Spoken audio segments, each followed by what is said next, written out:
What's going on, everyone? Dots Gaming here, and today I'm bringing you all my solo RP PvE build for Stamina Nightblade in the Harrowstorm / Dragonhold patch. So I'm uploading this during Dragonhold, but I'm currently on the Harrowstorm PTS week 2, and I'm making my solo. Like I said, this is a solo RP based build. For PvE content, allow you to do a variety of solo stuff, everything over land, solo dungeons, you name it, you'll be able to solo in this build, but it also has some RP elements to it. It is not just purely about combat prowess.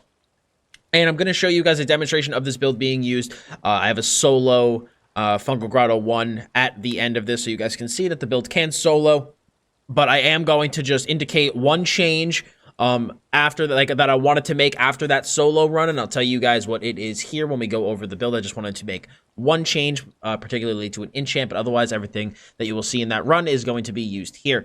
But yeah, so this build is going to make you, the goal of, that I had for this build was to make you really feel like a thief and an assassin, really make you feel like a stealthy boy, you know, and really get into that aspect of being a Stamblade. I feel like when a lot of people come to ESO, they really want to feel like an assassin, and this build, the Gloom build, will help you accomplish that. So let's get right into it. The first set we have is going to be our monster set, and that is 2 pieces of Selines. So Selines gives you a line of maximum stam, and you can summon a bear when you do melee damage, which is obviously a melee build, that mauls the closest enemy for 16k physical damage once every 4 seconds. This is a huge amount of burst to get out of a monster set, and it just puts a lot of damage on your target. Good for single target AoE. It's just a really, really good set, and it applies a lot of damage, like I said, to your target. So it's a very, very good option for our 2-piece set. Our front bar 5-piece is actually going to be Night Mother's Gaze. 2 pieces of weapon critical, a line of weapon damage, and when you deal crit damage, which this build has very high crit, it's got, when the potion is up,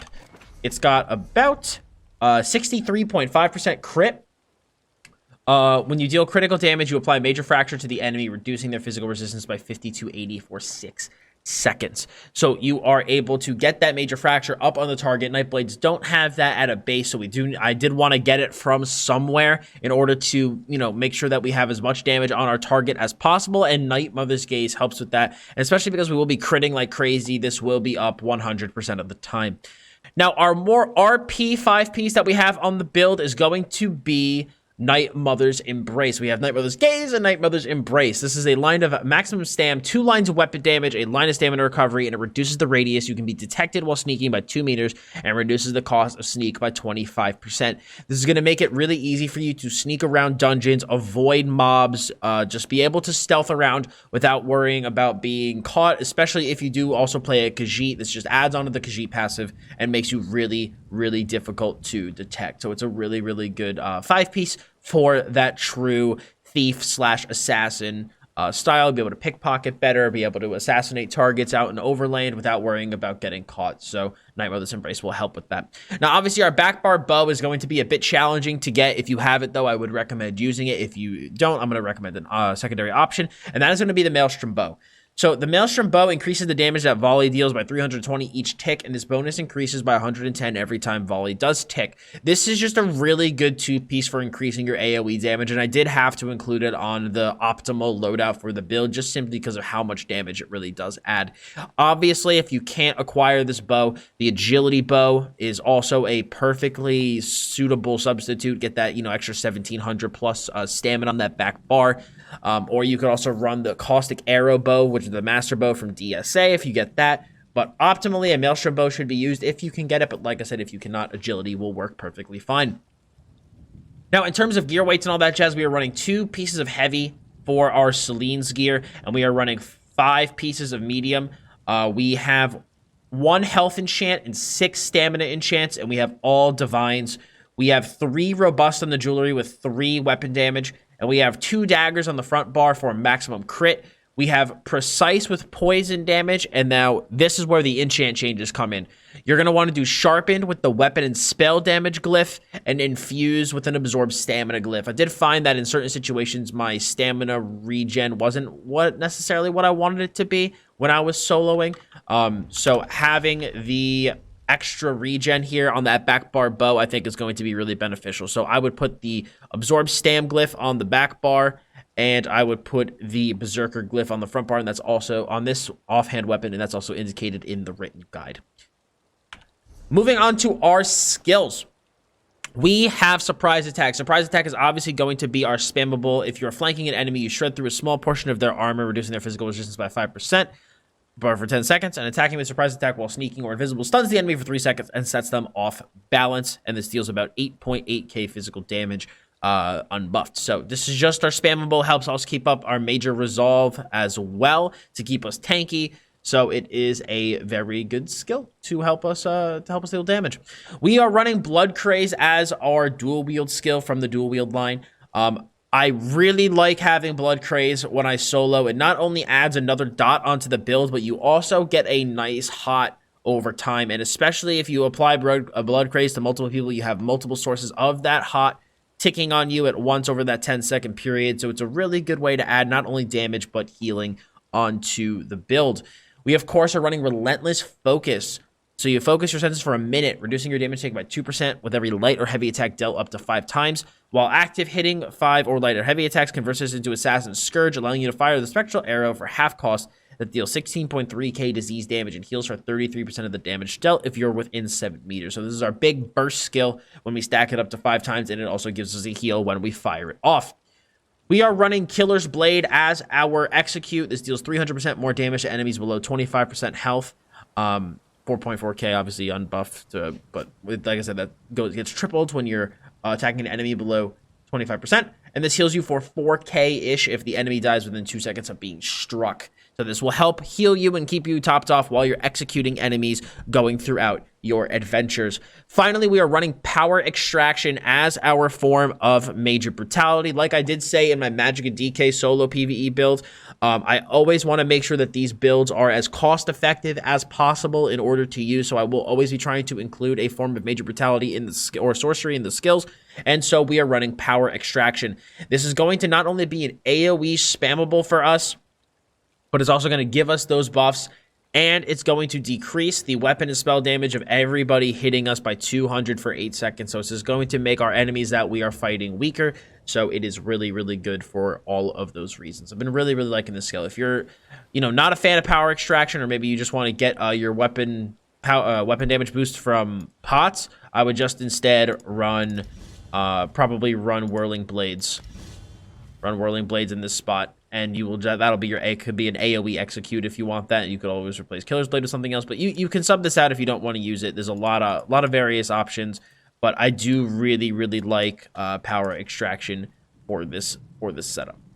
We are running Incap. So Incap is going to be our single target burst skill. It deals 14k disease damage, and they take 20% more damage from our attacks for 6 seconds. This also gives us we don't care about the silence. This also gives us the Reeve passive, which restores 100 magic and stamina whenever we deal damage with a light or heavy attack on an enemy with a negative effect, which will be whatever we're attacking. So this is going to not only give us a nice bit of sustain, but it's going to give us some single target burst damage, and then it's going to increase our damage done afterwards. So we basically hit the Incap, fire the bow off afterwards, and that's going to give us a huge burst of damage on our enemies. On our back bow bar, we, of course, are running Poison Injection for just instant poison damage and a dot over 10 seconds, and this deals 100% more damage on enemies under 50% health, so it ticks harder when they're below 50%. Our main AoE is going to be Arrow Barrage, so this deals 16.2k physical damage to enemies in the target area every second for 8 seconds after a 2-second delay, and this is only going to get higher and higher as our Maelstrom Bow kicks in. We are running Stealth in the build. I couldn't, in all good faith, make an RP Stamblade build without Shadowy Disguise. It just would have felt wrong. So this will allow you to stealth around dungeons, stealth around certain mobs when you're questing, stealth around Dark Brotherhood dailies. This just makes your life easier, makes it harder for people to notice you, and you can just stealth around. If you don't feel like you need this and you want to just sneak instead and you'd rather have more combat prowess, I would recommend changing this to Dark Cloak for the nice heal and minor protection. We also have Resolving Vigor as our main heal and hot. Not much to say about it. It's very, very crucial, though. This is our main heal for the build. We are also running Leeching Strikes for some more sustain. Restore 106 stamina for every time you hit a light attack, as well as 1,500 health for 20 seconds. Fully charged heavy attacks restore twice the value, and you will also get a huge boost to your stamina when the effect ends. 4,270 stamina restored based off the length of time that Leeching Strikes was active. So if you let it go to the full duration, you will get that full value. Our back bar ultimate is going to be our AoE ultimate, and that is Soul Tether. I was originally running Flawless Dawnbreaker here, but I actually swapped it out for Soul Tether, and I really, really liked it for dungeons. It's 11.6k magic damage tooltip, but this does scale off our highest resource. But what we care about is that it's nice AoE damage, CC, and ravage enemies are tethered to you for 8 seconds, and while they remain within 10 meters, you siphon 1900 health from them every second. So if you hit multiple enemies with this, you are getting a crap ton of healing. So this is a good AoE, oh shit, oh, I need to stun and deal damage right now. So Soul Tether is going to be great for that back bar ultimate. Now, in terms of the build stats, I'm on the PTS, so my keybinds are all freaking different. In terms of the build stats, completely unbuffed and everything, we have 11.5k maximum magicka, 17.8k maximum health, 33k max stam, 1550 stamina recovery with 726 magicka recovery. We have 2900 weapon damage, 53.5% weapon critical, and 15k spell resist with 13k physical resist. We have the Shadow Mundus, and we are using Dubious Camoran Throne. The Shadow Mundus is going to be really, really good for this build between being a Khajiit and getting the extra crit damage, as well as the Shadow. I mean, with how high our crit is, we're going to get a lot of value out of this Mundus Stone. And speaking of which, I do think Khajiit is going to be the best race for the build. Another good option is Wood Elf. Wood Elf is a really, really solid race. Red Guard is really good. And then those would be my three preferences because they all give a good bit of sustain, but you could also run Orc, Dark Elf, or Imperial as well. Moving into champion points, we have 61 into Master at Arms, 37 into Thaumaturge, 56 into Precise Strikes, 60 into Piercing, and 56 into Mighty, 72 into Ironclad, 21 into Spell Shield, 56 into Thick Skin, 49 into Hardy and Ellie Defender with 23 into Quick Recovery, 40 into Warlord, 9 into Sprinter, 75 into Moodcalf, 23 into Arcanist just to make sure that we can cloak whenever we want, 43 into Tenacity, 40 into Tumbling, and 40 into Shadow Ward. Now, obviously, the basic rotation for the build, guys, is you want to maintain Leeching Strikes and Relentless Focus on you at all times. On your target, you always want to maintain... Let me go over to my dummy here. On the target, you always want to maintain Poison Injection, Arrow Barrage, and Blood Craze. You also want to make sure that you hit your Power Extraction once to get your Major Brutality up. Then you go into your Spam combo. Whenever you get your Bow proc, assuming that you have your ult up, you're going to hit your ult, go into the bow, and then you'll deal big damage. Otherwise, if the ultimate's not up, just go straight into the bow proc and then refresh buffs as needed. If you're in a pinch, obviously the thing that I recommend is switching to your back bar and hitting Vigor and making sure that you keep your Blood Craze up on your target and making sure that you are doing like a proper job with your weaves is going to just help you get a lot of passive regen to your health over time, which is really, really nice. But then, like I said, if you need a super big heal in a pinch, Vigor is there for you. In terms of potion, what I would recommend running is any potion that gives weapon critical, that gives major savagery, and then the other two bonuses are perfectly up to you. But if even those are a little out of your price range, the build has plenty of crit. You could just use trash stamina pots and be perfectly fine. In terms of buff food, you're going to want to use Dubious Camoran Throne. Gives you a good bit of stamina recovery, nice boost to your max health, and maximum stamina. But that is it, guys. My solo RP PvE build for Stamina Nightblade, the Gloom build. Let me know what you guys think about it in the comment section below. If you guys did like this video, be sure to smack a like on it. Any questions or comments, feel free to leave a comment below. And to keep up with this build as well as the rest of the solo PvE builds for the Elder Scrolls Online, hit that sub button as well as the bell to keep notifications on. So thank you all so much for stopping by. Enjoy the gameplay footage. As always, I'm Dots Gaming, and I'll talk to you all very soon.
By the ebony